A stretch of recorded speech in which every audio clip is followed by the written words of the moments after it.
why not sit back, relax, and take things easy like a Sunday morn? I'm your host, Shane Lockwood. Today is the 13th of August 2023, and this is episode 92. And before we begin, what I like to ask listeners of my podcast to do is just take a seat where you are, and whether it's an armchair, sofa, couch, kitchen table, chair, wherever, maybe you're trying to get to sleep and using the sound of my voice to drift off. I'm not offended by that. I understand that the monotone nature of what I'm doing can have a sleepy effect to it. And there are some people who listen to my podcast for that specific reason. But what I'm going to ask you to do is just slow your breathing down and then relax. So we're going to be breathing in through the nose like this, and then out through the mouth like this. So we'll do that 3 times. Breathing in, breathing out, breathing in, breathing out, breathing in, breathing out. And you can keep doing that if you wish to do so. The idea behind this podcast is that there's a bit of tranquility on a Sunday morning, very, very early, when nobody's mowing their lawns or going to church, or before the dogs start barking and all that sort of stuff. There's just this period of tranquility where there's no human activity whatsoever. And the point of this podcast is to try and seize that tranquility and take it and try and extend it out as far as you can into Sunday afternoon, and then possibly into the rest of the week. Now, that's very difficult. Monday morning has its own dramas and things like that. But you take your, say, Sunday schedule, and then what you do is you pause a little bit, clear your mind of everything, and then go about and doing whatever it is that you do. Some people have this playing in the background, and when they're doing their meal prep, for example, or whether they're doing the dishes or whatever it is that they want to do. If you're trying to get some sleep, just slow your breathing down like I've just did in the exercise before. Just focus on your breathing, close your eyes, and just drift off. Don't try that when you're behind the wheel of a car. You want to be able, I want you to listen to the next episode and so on and so forth. It has been a while since my last episode, and I am hopefully going to be doing a whole lot more stuff. I do have a lot to say, but we're trying to keep things interesting as well. And I want to say thank you to everybody who has left feedback and things like that. And those who are sharing individual episodes, that's fantastic. Thank you very much. That helps a lot. Thank you also to the very few Patreon supporters. If you are interested in supporting me on Patreon, the link is down below. I understand that people do have issues with Patreon. I do have a PayPal account, and which would bypass a lot of the transaction fees and all the rest of it, and support me directly. So I can do this more often, and you have something to listen to while you're at work or wherever it is that you're listening to this. So I wanted to update everybody of like what's going on in my life, because I had this program, just the idea of like a year of awesome.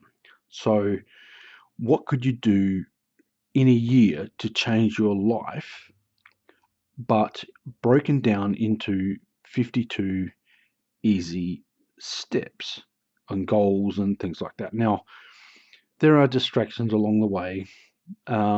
Stuff happens, and sometimes I do talk about the bad stuff that does happen. And this is not a toxic positivity kind of podcast, but it's also about finding the way through those events. There's like bad stuff does happen, and having a positive attitude can help a little bit, but I think having a neutral attitude is somewhat better sometimes, because when you have a positive attitude, you tend to gaslight yourself and think things aren't that bad, and I'll get through this, and etc. etc. Now, there's nothing wrong with being positive in that sense. The what the issue becomes a problem when you're in denial of whatever your problems happen to be. That's where positivity gets toxic. So I'm more of a realist, and it's like, okay, this is the issue. How do I overcome that issue, or how do I resolve the issue? How do I get around this issue? Is it an issue? Other alternatives. So one of the things that I've started doing is reinvesting in myself. Financially, I did that through an app called Raise. It's RAIZ. Sometimes just for fun, I'll call it Riaz, because um, I like to upset my OCD friends, who wanted to correct me all the time, and I just have that little joke. But what it does is allow you to invest in shares in the stock market and things like that, and ETFs and other things.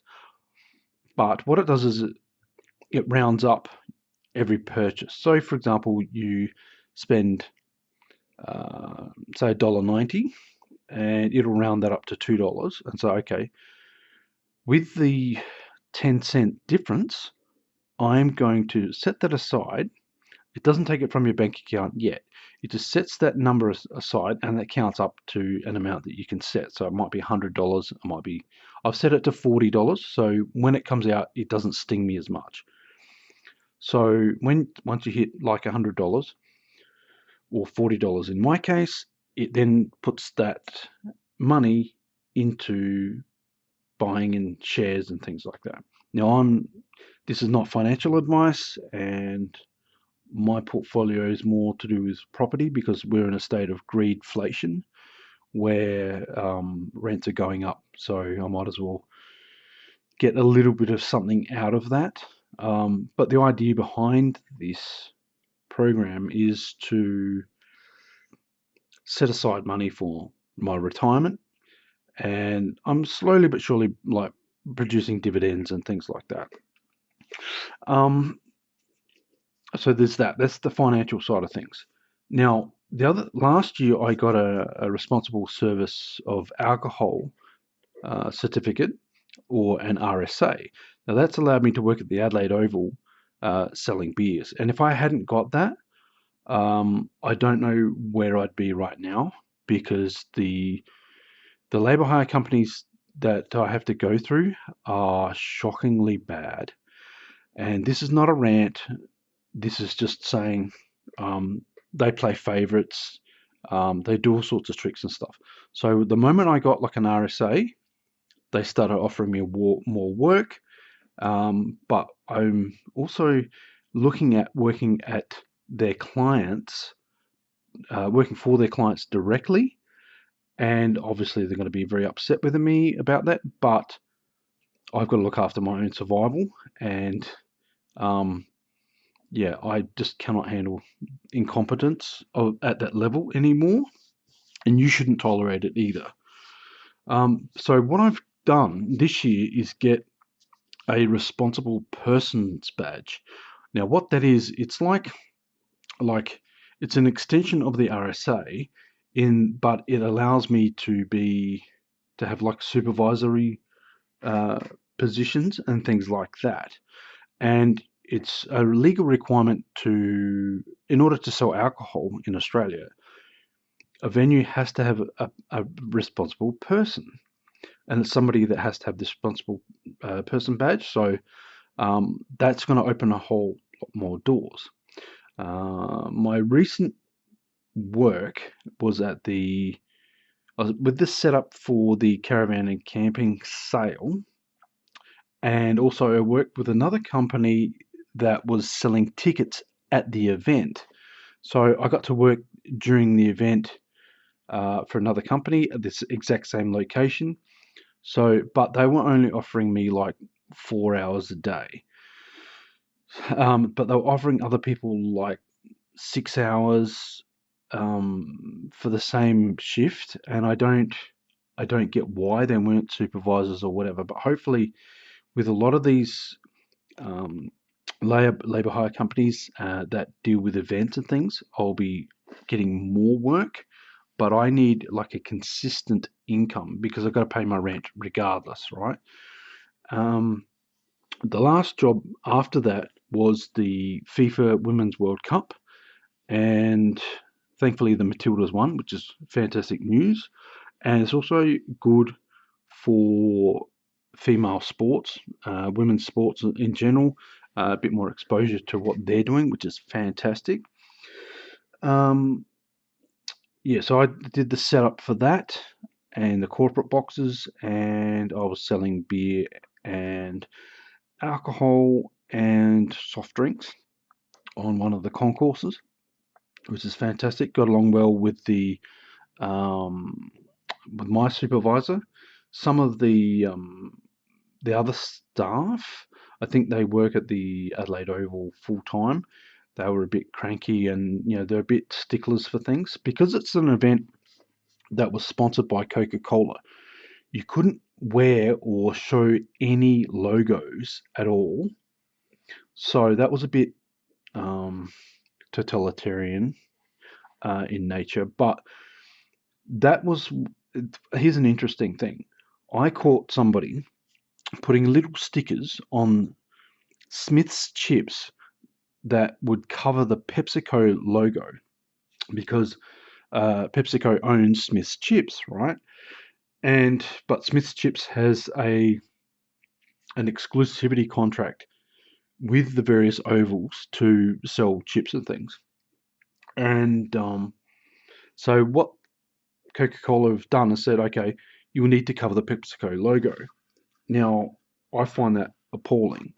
So what I've done is I've decided to support neither company.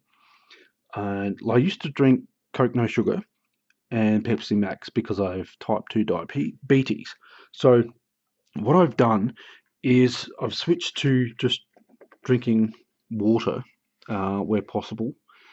Like once a month, I may have like a beer at a skeptics meeting or something like that, or critical thinkers in the pub. And there's another one of those meetings on Friday, and they're good friends and things like that. So yeah, so I've given up Pepsi Coke. I found out that Coke owns Pump and what's the other one? Mount Franklin Water. And so I'm trying to just fill up a like a water bottle with tap water.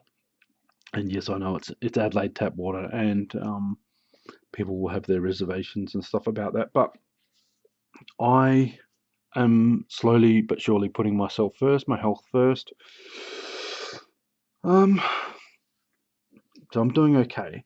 Now, the next piece of work that I have is for the Royal Adelaide show, and I managed to get 10 days there, a little bit of setup, and I'll be in the beef cattle section.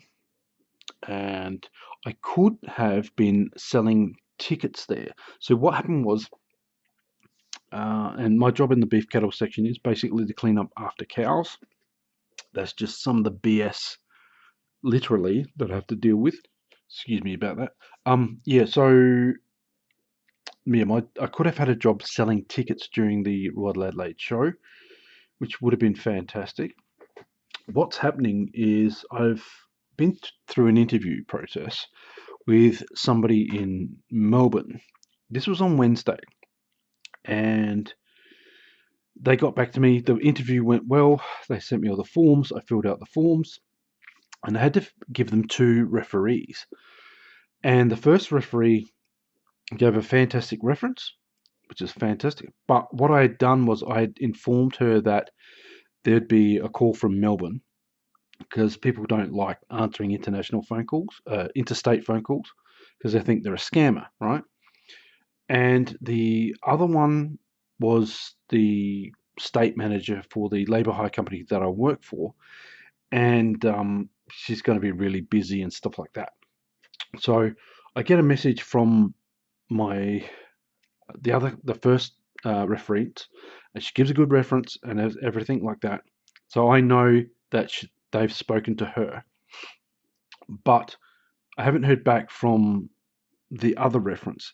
So the cutoff for the enrollment for like September was August the 11th, so on the Friday, and I haven't received any emails back except for a confirmation that I'd filled out all the paperwork.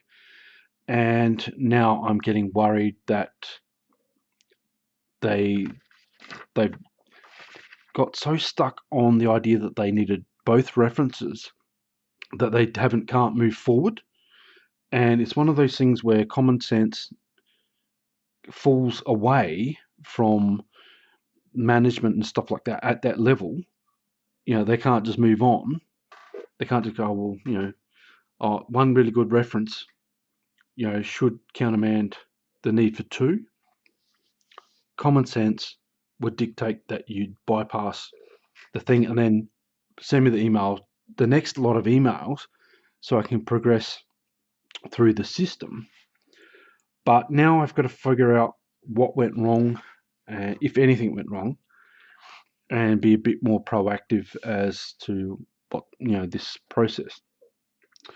But what they were offering was the same pay rate, but a lot more money on the weekends, and I mean a lot more money per hour on the weekend, or like on a Sunday. So that's fantastic. And there'll be a lot more events throughout the year where they can, like pay me. Like they said, it was something like a guarantee of about anywhere from 2 to 12 shifts per month, which is good. And because I've got the clothing and the punctual, I don't steal from my employer or my clients. Hopefully, I can build like a really good reputation and things like that. And apparently, there's only 50 staff here in Adelaide within that company. So I'll be doing all sorts of stuff, right? And hopefully, I can just say yes to everything, and I'll get more and more work.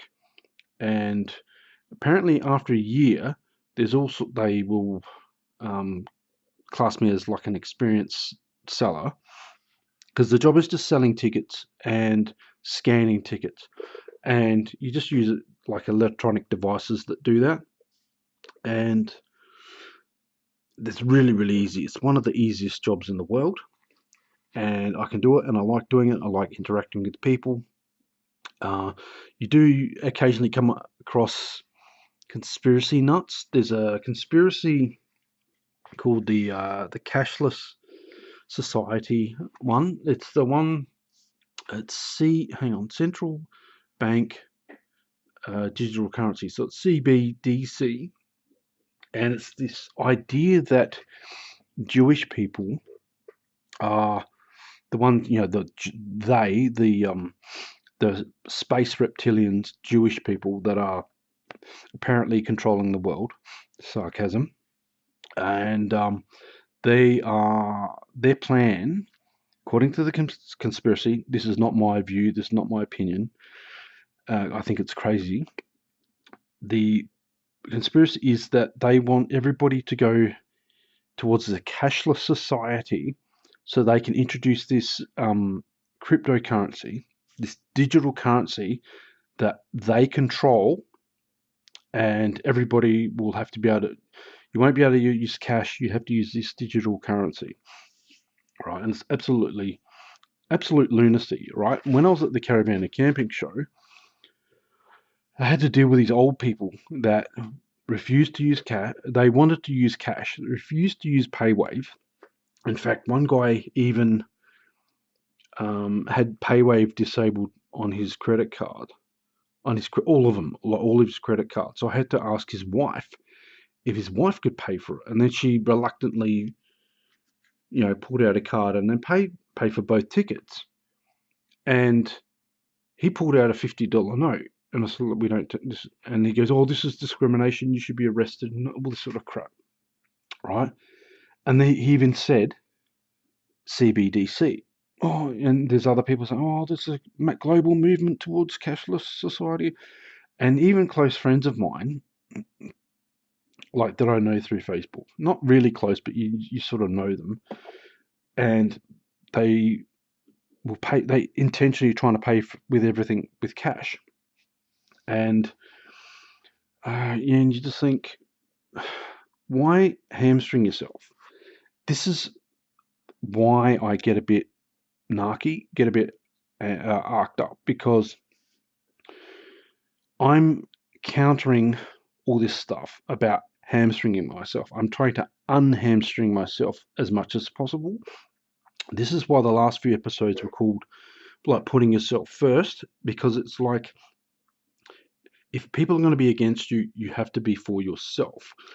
You have to give yourself the best advantages in life. We often talk ourselves out of things rather than talking ourselves into the getting new skills and things like that would put ourselves forward, saving money for retirement, doing all sorts of things that are, like, for example, having a driver's license. I don't have a driver's license. Having a driver's license would alleviate a whole heap of problems. I could get any job that I wanted tomorrow with a driver's license. Now, obviously, they look for experience and all this sort of stuff, and other courses, and they have prerequisites and all this sort of stuff. But I know how to get them. I know the courses that I need to do to progress, to move forward, right? To give myself the best advantage within this current environment. So that's part of the plans of what I'm going to be doing in the future. I won't discuss the plans until after I finish them, because I think if I discuss my plans early, I future fake myself out of doing them. So I need to hold myself accountable using you guys, using you as an audience member to say, hang on, didn't you say you were going to do that 6 months ago? And that 6 month delay has to stop. It has to be, okay, this is what needs to happen, and it needs to be happen now, and I need to be pulling the trigger on certain things, certain skills, and just certain qualifications that would push me forward. I do want to get a driver's license. I don't know whether maintaining a car is beneficial or a detriment at this stage. Maybe you have your own ideas. All the licenses and maintenance and petrol and everything else. Is it worth it? And car repayments and all the rest of it. Let me know what you think in the comment section, wherever you see this, or there will be an email address and places where you can send me a tweet or feedback and things like that. Now, moving on to some more positive stuff, without really ranting too much. The Royal Adelaide Show will be at the beef cattle section, just shoveling cow manure. It's not the best job in the world, but nobody else wants to do it, so it's a guaranteed sort of thing. And I get to wear jeans instead of dressing up, wearing slacks and stuff like that. Plus, the supervisors are pretty cool, and it's one of those jobs where you need to be doing it, or paying attention and doing stuff, but there are periods during the day when there's nothing to do, and I'm hoping that the boss is a little bit more lenient and doesn't send me home after a few hours, like, or a few hours early, and actually make me go to the full time, or at least put that on the timesheet sort of thing. Speaking of conspiracies and that sort of stuff, I've been listening to a lot of anti MLM or multi level marketing podcasts and a lot of anti cult podcasts. Like multi level marketing um, is is a cult. Like they're more dangerous than what people know.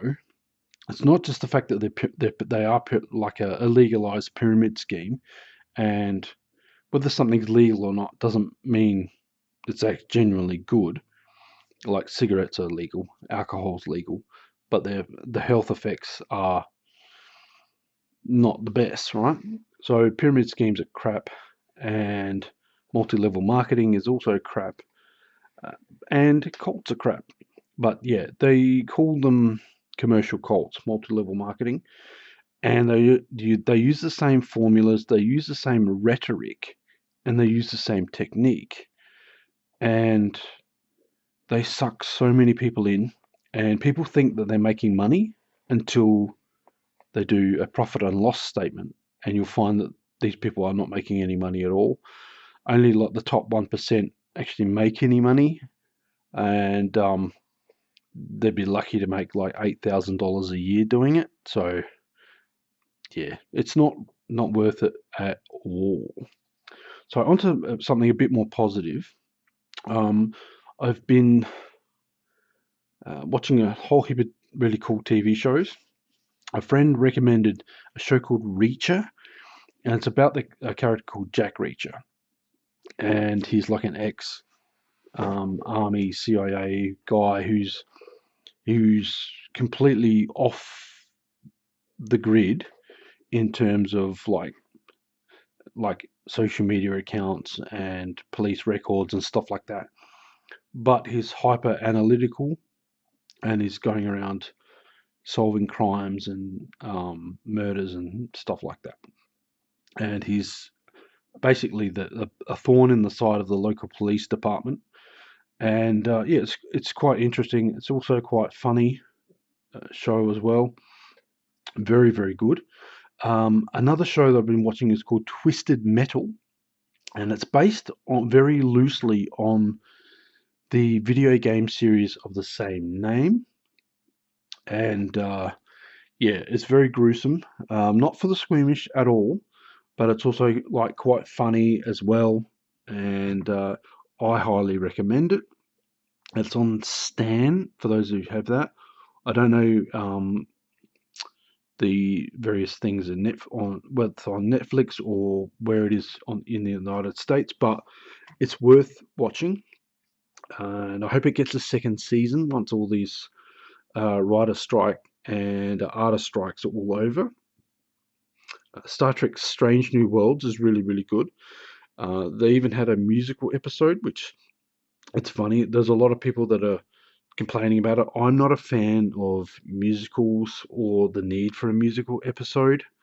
Um, I found the plot to that particular episode was quite flimsy, but then the season finale episode was a little bit too dark in comparison.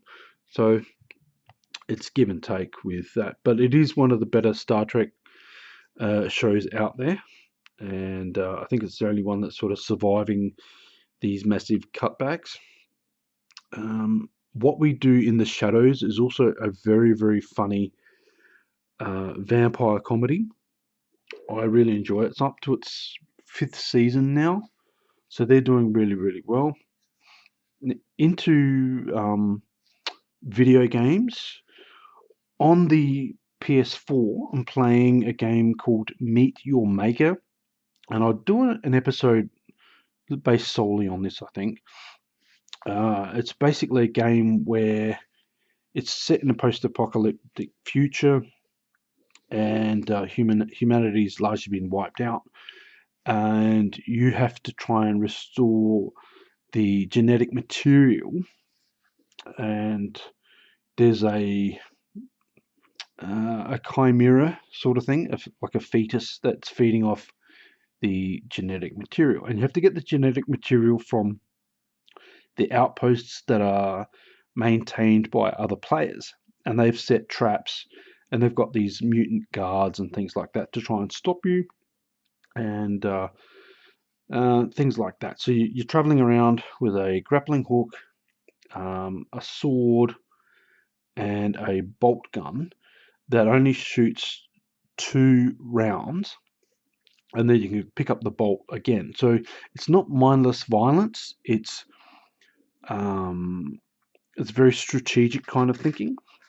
At a certain point, you get to start buying your own outposts, arming them with traps, which then fuels, like financially, it fuels your maintenance on your existing outpost, and then you can buy more outposts, which then fuel more outposts and things like that. And yeah, you can upgrade all your weapons with resources that you find within the in-game various in-game currencies that you find, and parts from other players' outposts and things like that. So it's a very good game, and I'm fairly high up within the game itself. And yeah, it's very compelling gameplay. Some of the levels are impossibly hard, and like you get to review or give a rating for each um, outpost that you complete as you complete them. And there's some that I'm just absolutely stuck on. So I'm always looking for new maps and things like that. Plus, here's the really cool part: you can go and look at an action replay, a replay of a player, of other players playing against your outpost. So you can see all the weaknesses of your outposts, and if they're finding it too easy, you can move the traps around and things like that, and make it harder for them. And then the more they die, the more resources you collect and things like that. On the PC, I've started playing Baldur's Gate 3. It's a fantastic game. It's an RPG based on Dungeons and Dragons and the latest 5th edition rules, I think. I don't know what edition rules are up to now, but it's very, very good. A turn-based RPG, but the graphics are amazing. The cutscenes are funny, or scary, or whatever else. I won't spoil it, but the intro sequence is absolutely fantastic. The voice acting is hilarious and really, really good. One of my characters is a gay vampire. Not my character, but like a character that's in the party. And you find this out in the most hilarious fashion. It's not for children at all. It's definitely adults only. And please be aware of that. Oh, another show that I'm looking forward to is called Ahsoka. And Ahsoka, if you don't know, and it's a Star Wars show. She is or was the apprentice to Anakin Skywalker before he turned to the dark side and became Darth Vader. And she's one of the few Jedi that's actually taken on Vader and lived. Although she didn't, according to the story, she died in that fight. But another character called Ezra Miller went back in time and saved her just in time. And so I don't know how they're going to resolve that issue, because Ezra Miller went missing, and so did Grand Admiral Thrawn. But both Ezra Miller, apparently they've cast Ezra Miller and they've cast Grand Admiral Thrawn, so they will both be in Ahsoka. So if you've been watching Star Wars Rebels, you'll finally get like a resolution of like the storyline in this new show. But instead of being animated, like CGI animated, it's live action. So that's coming up in a few weeks, and I'm really, really excited for that as well. So that's all I've got to say for this particular episode. And I want to thank you for listening for this long. It is a longer episode. I had intended to make a shorter episode. Um, in the future, I will start doing a lot more short episodes because in the lead up to wanting to reach that major goal of 100 episodes as a total, and because apparently someone said a long time ago that you're not really good at podcasting unless you've done 100 episodes. Oh, by the way, I'm still playing the kalimba, and just for those who've stuck around for this long, this is my attempt at playing Smoke on the Water by Deep Purple on the kalimba, okay?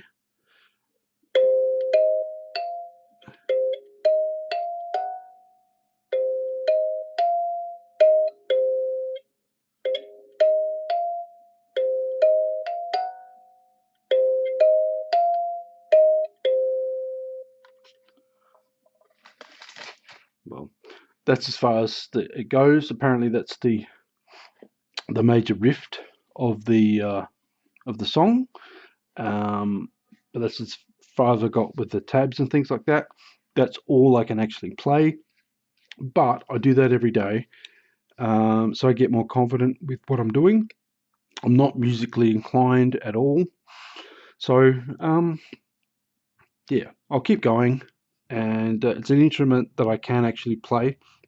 I have to learn not to trim or chew my thumbnails, and so they grow them out. But anyway, I've had a fantastic time, and my throat's starting to get seized up because I've been talking for so long. I hope that you've enjoyed this podcast, and I hope that today and the rest of the week is easy like a Sunday morn. Look after yourselves. Don't hamstring yourself in life. Challenge some of your limitations in a safe way, and I'll hopefully catch you in the next episode. Thank you for listening, and bye for now. Have a great week.